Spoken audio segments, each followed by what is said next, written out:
Hope y'all are having an amazing day today. Beef stew is what's on the menu. I'll show you guys how to make this simple yet delicious recipe. Be sure to thumbs up the video. Subscribe for the deliciousness. Let's get into it. Take off.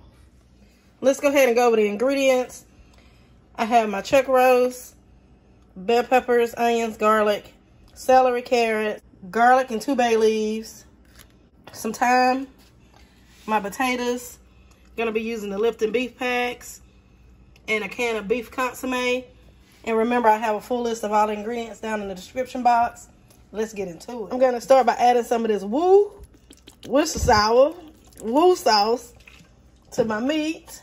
Now, you know, we gotta come in and jazz it up with my all-purpose seasoning.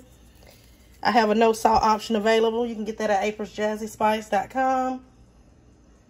And if you don't have mine, just use whatever seasonings you prefer in yours. And next, all we need to do is just get us a good mix.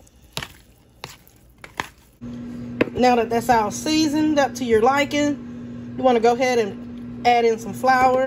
Get this nice and mixed. We're going to sear this meat off. Now, there's 2 ways you can do this.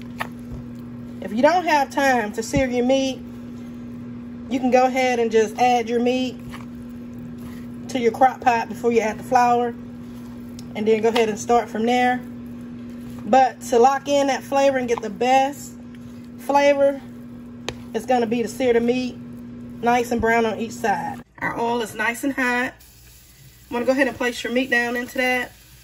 Try not to overcrowd your skillet because it'll start to steam and not brown for you. So if you have to work in batches, go ahead and do so. Now we're going to cook this nice and brown on each side. This is what it's looking like. We're not trying to cook this all the way through. We just want it nice and brown on each side.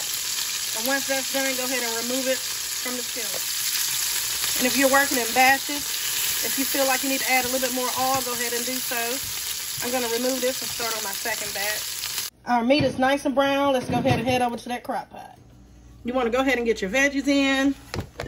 I'm using the carrot, celery, bell peppers, onions, 2 bay leaves, that's the garlic, some thyme. I have some red potatoes.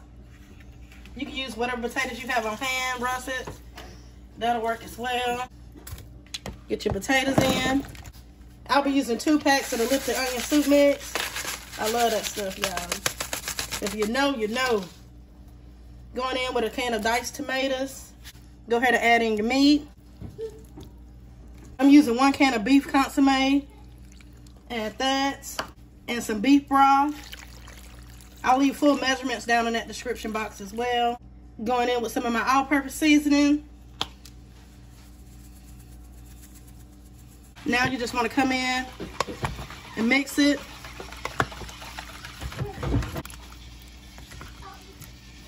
I'll be cooking mine on high for about 4 to 5 hours, and I'll show y'all what it looks like. It's been 5 hours, y'all. Coming back in to check. Want to go ahead and give this a stir. Look at that. Now, once everything is nice and tender, and you can pierce your potatoes with a fork easily, they are ready. And the meat breaks apart nice and easily. That's ready also. I like to add sweet peas in mine. That's optional. You leave it out if you don't like sweet peas. You want to let these cook in for about 15 minutes. And here it is, y'all. It is ready to go. You want to check this for seasonings. There go that bay leaf. You can go ahead and remove that also. Let's get into it. Y'all know what's coming up. And here it is, y'all. Y'all know I couldn't leave without giving y'all that first bite. Let's get into it. Let's get some of this potatoes, some carrots, some of this meat. Get on now. There you go. Take a bite.